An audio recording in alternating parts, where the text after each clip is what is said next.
My husband laughed as he threw me out of our mansion. Thanks for the $3 million inheritance, darling.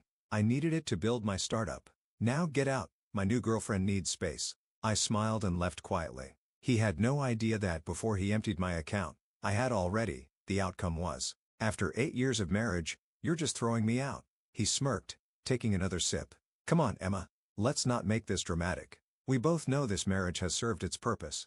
Your inheritance helped build Cleartech into what it is today.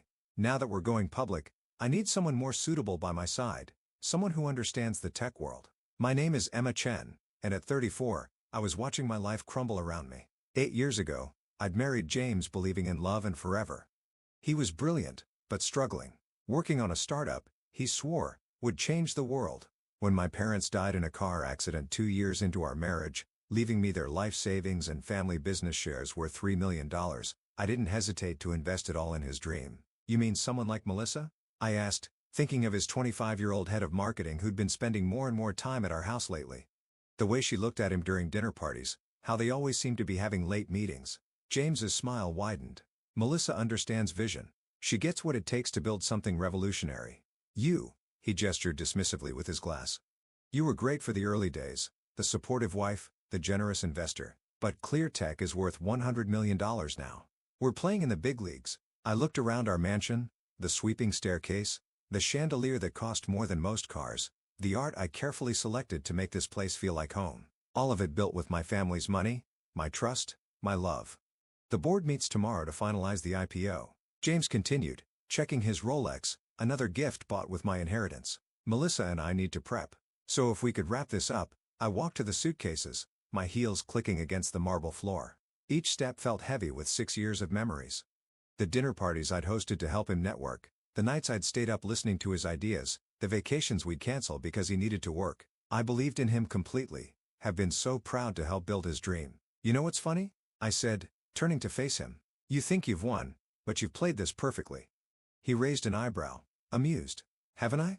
Cleartech is about to go public. I'm about to become one of the youngest tech billionaires in the country. And you? He shrugged. You'll get whatever the prenup stipulates, which, if I remember correctly, isn't much. I smiled, thinking of everything he didn't know. The quiet moves I've made over the past year as I watched him grow more distant, more arrogant. The careful planning that would turn his smug grin into shock. Good luck with the IPO, James, I said, grabbing my suitcases. I'm sure it'll be interesting. His confidence faltered for just a moment. What's that supposed to mean? You'll see. I walked out without looking back, the heavy door closing behind me with a final thud. What James didn't know, what he'd been too arrogant to even consider, was that I wasn't as naive as he thought. Growing up in a business family had taught me to always protect myself. While he was busy building his empire and courting Melissa, I've been watching, learning, and preparing. The inheritance he used to build Cleartech, I had documentation for every penny, dated, notarized, and safely stored with my lawyer.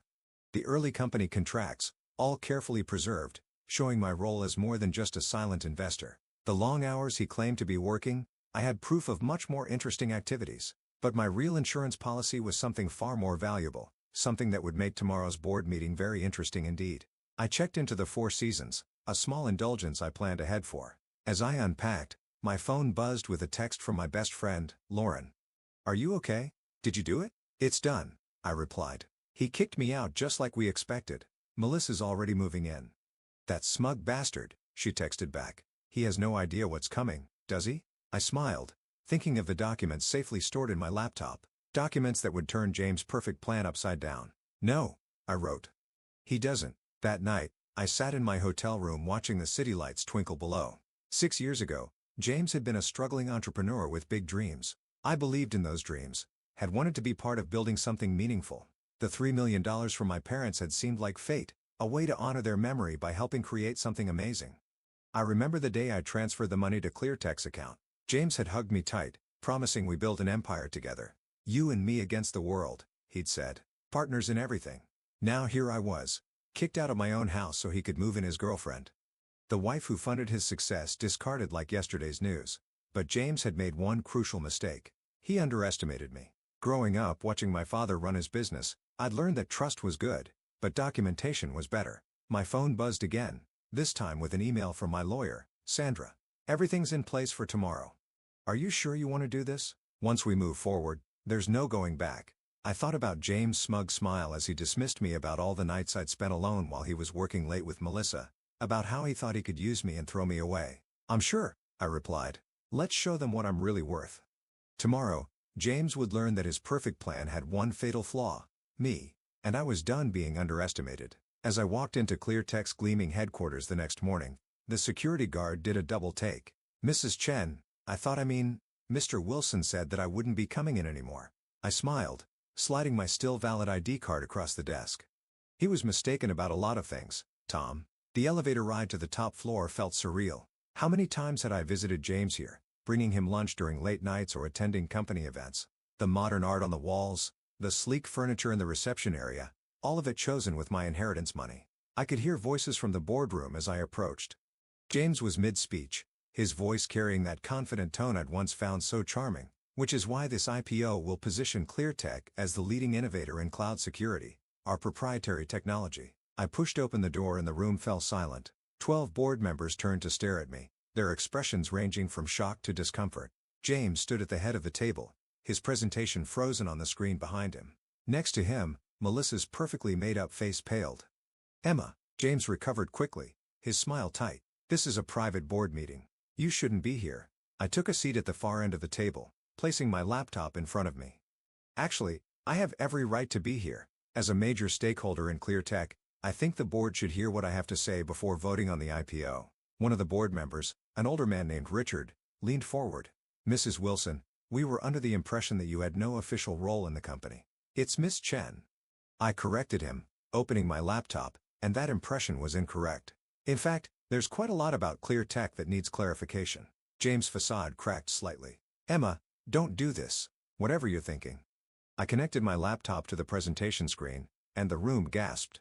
There on display was the original investment agreement. $3 million transferred from my personal account to start ClearTech with clear terms about my role as a founding investor. "As you can see," I said calmly, "my investment wasn't just a wife supporting her husband. It was a formal business arrangement with specific conditions about my involvement in major company decisions, like, say, an IPO."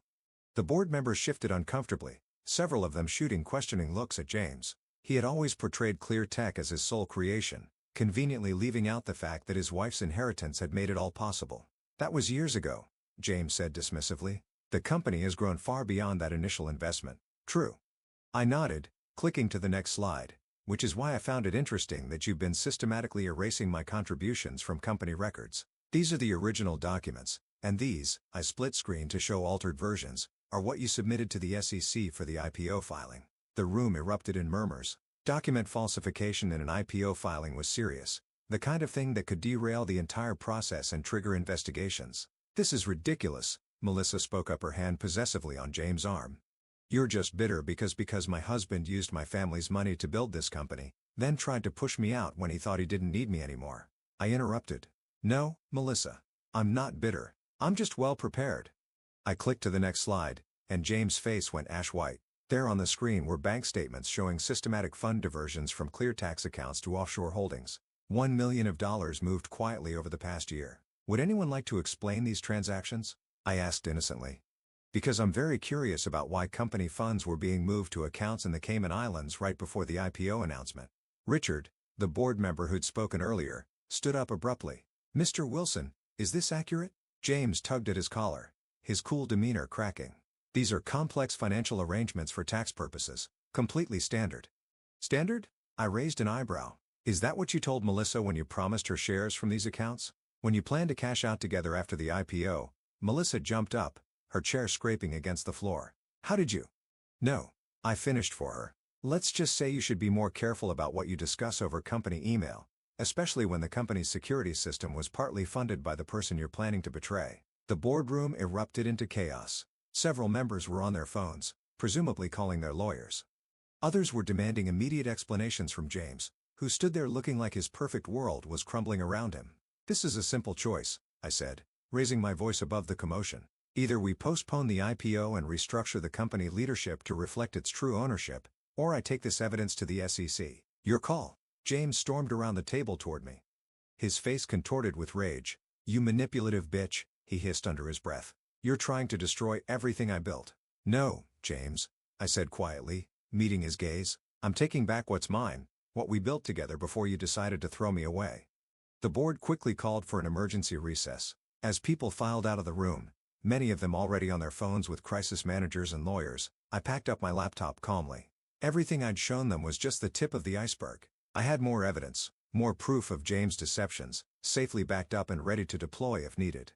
Richard, the senior board member, approached me as I stood to leave. "Miss Chen, I think we need to have a longer conversation about your role in ClearTech, perhaps over lunch." I smiled, shouldering my bag. "I like that. I have quite a few ideas about the company's future."